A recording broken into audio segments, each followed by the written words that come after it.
Welcome to One on One on God 101.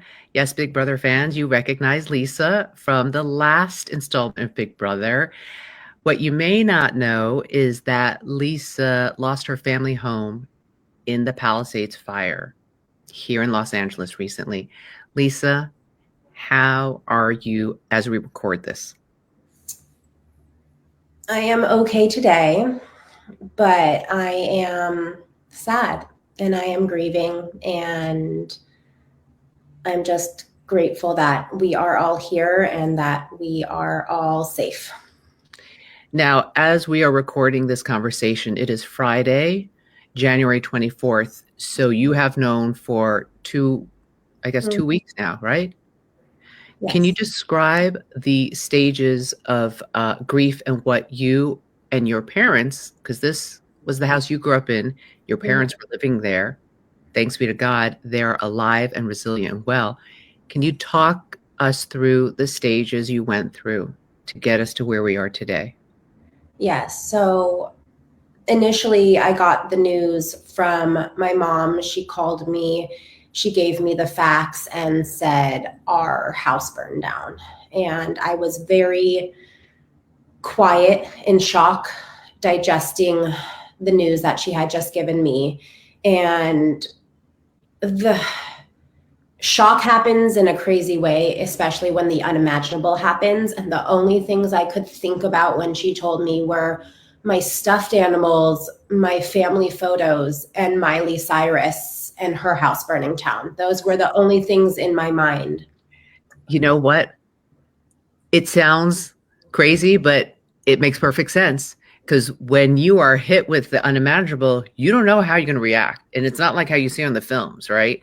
Okay, now that we are 2 weeks out, Mm-hmm. how are you feeling now? And if, what are you grieving today, 2 weeks out from losing your family home?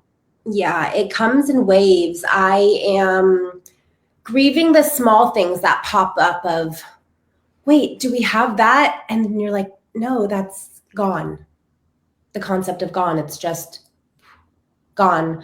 And I'm grieving the sadness that my parents, their world that they built, their life that they built, their memories that they created, the pictures of our birth, the generational memorabilia that my family wanted to pass down is just gone. So it comes in waves. Today I have a little bit more stability and grounding, but I'm also honoring grief to move through me at the same time. And every day is different. And I am just making sure to nurture myself, to do things that feel familiar, and to be kind to myself and others. Now, when fans saw you on Big Brother, Mm-hmm. summer of 2024, they knew you as Lisa, the private chef. She puts glitter on her food. She's very peaceful, and you're very in touch with the divine. And you had your dramatic moments where, in my perspective, I didn't see you hit back at Angela when she was not the kindest person to you. Have you heard from her and past housemates since you announced on Instagram that your family home was gone, that your family are fire victims? A handful of house guests have reached out. The BB26 cast is absolutely amazing in terms of banding together and supporting each other. There are a few that haven't reached out. She is among them.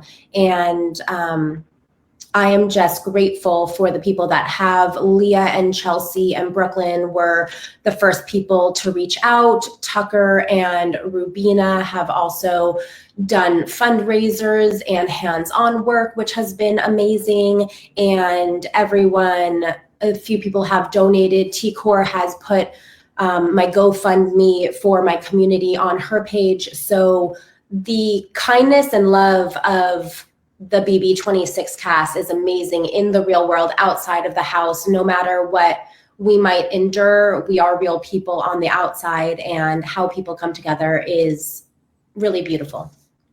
I want to read one line of scripture that I was reading yesterday because I feel like I'm hearing your version of it right now about the beauty and the humanity you have seen from former housemates. Mm-hmm. And this is from the book of John, chapter 1, verse 5. And it reads, I'm going to hold this up like this for more light. Okay. The light shines in the darkness, and the darkness has not overcome it. My question to you is, in this dark time that LA has been through, what light have you seen?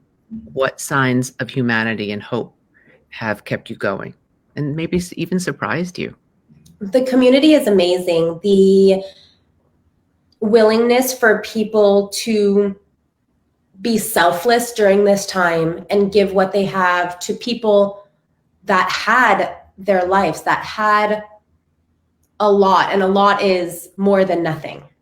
And people are sharing food, people are sharing closets, companies are donating endless supplies, and the outpouring of love and support that people are having to uplift their friends and family in the community that have lost everything is untouchable and compassionate, and what we need to keep going, because as we've been going through this, a lot of times right now as we're grieving, we don't fully know what we need. My family is very task oriented right now, and they are crossing off the check marks of what they need to do after losing a home. I am, my company is going to be donating food to cook and help people in need, while also simultaneously nourishing myself because I'm grieving at the same time. People are donating clothes. People want to set up meal trains. People want to go get supplies. And honestly, people just reaching out and making sure that you're not alone, that you're supported and there when you need them. That's what matters. May I ask the situation of homeowners insurance? Where do your parents, because you hear these really sad, tragic, nightmare, what I feel is criminal stories sometimes on the news about being dropped, months before. Where are your parents with fire insurance, and were they insured? What's the story there? Yeah, my parents are, I'm so grateful. They have fire insurance and they have home insurance, and they are getting help in that way. And at the same time, there's hundreds, if not thousands of families whose insurance companies dropped them before, and they have to rebuild from scratch without any help. And so they're relying on everyone around them. So it is a mind-boggling situation that everyone is in. And I just hope that everyone can rebuild, because home is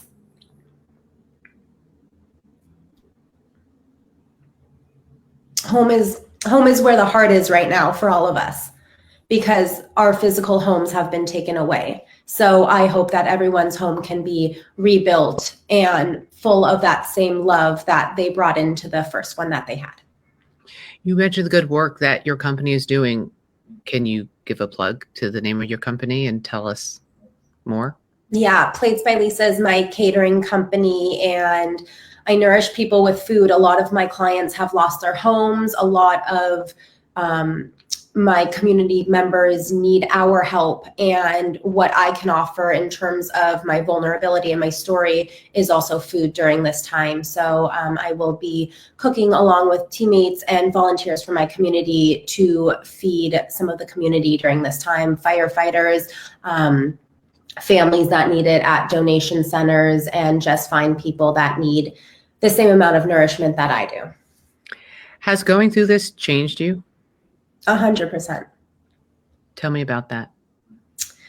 It feels like, in a way, it's wiped the slate clean of just possibilities. And I think the small stuff, the trivial stuff, as my mom said when she called me and told me about this, is the trivial stuff doesn't matter. The little fights, the comments, the moments here and there that take away from what really matters. And what really matters, my dad sent me a really beautiful screenshot is just time, love, connection, being around people that give you light and give you love and the things that you want to do in life. So people need to just live their lives first with kindness, but do exactly what they want to do with life, because it could change in a minute and my whole town of the Palisades is wiped out within 12 hours. People had to evacuate in the blink of an eye and everything changed. So I don't want people to wait on their dreams or to put off, oh, I might want to go out for this job or this show or try out for Big Brother or go travel the world or start a company, whatever it is. I want people to do it because time is limited and your life is full of possibilities. Tomorrow is expected, but it is not promised. Exactly. Final question. You've seen this change in yourself. Have you seen it in others? And do you think it'll stick? I hope it sticks. I think people are going through their own waves of grief and processing. A lot of the people that have lost their home are dealing with the immediate. Some people that are slightly removed are recalibrating, if that makes sense. And I hope that I'm journaling a lot right now, and I am hoping that my feelings and thoughts, the ones that I want to stick, will stick. In the final minute or two, anything we didn't cover that you want to get off your heart and express here and now? A meditation teacher the other day said gratitude is the key, and it opens possibilities and creates opportunities. And while we practice gratitude now, and there are times where we will be rebuilding piece by piece, simultaneously we grieve and we are sad and we ride the wave of grieving a childhood home that we all lost, a childhood place, familiarity, and the things people lost and the memories and the moments. So the duality of it all is pretty evident right now. And I just want people to know that both can exist at the same time. And as I find my stability and as my community finds their stability, I know that we will do it step by step together. Lisa from Big Brother 26, private chef who loves glitter, and now survivor of the Palisades fire, survivor, period. Thank you. Thank you for sharing my story.